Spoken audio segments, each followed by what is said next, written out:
तारा रानी करथी रुदनवा कवन दुख डाला सजनवा।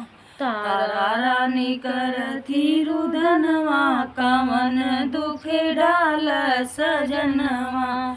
रोहित को लेके तारा बागों में गईली, रोहित को लेकर तारा बागों में गई थी। डस लिया नाग दुश्मनवा कवन दुख डाला सजनवा।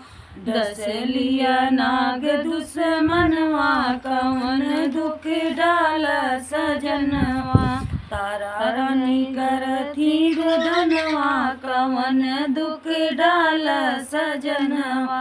तारा रानी करथी रुदनवा कवन दुख डाला सजनवा।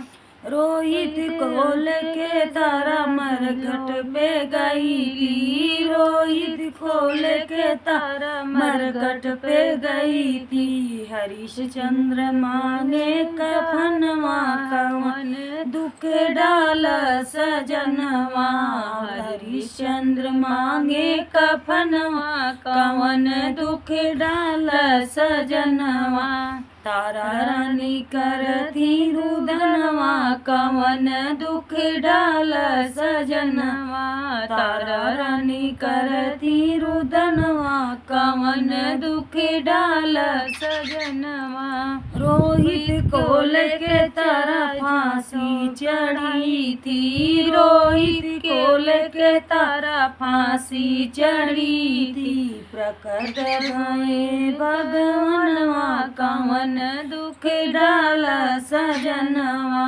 प्रकट भये भगवनवा कवन दुख डाला सजनवा। तारा रानी करथी रुदनवा कवन दुख डाला सजनवा।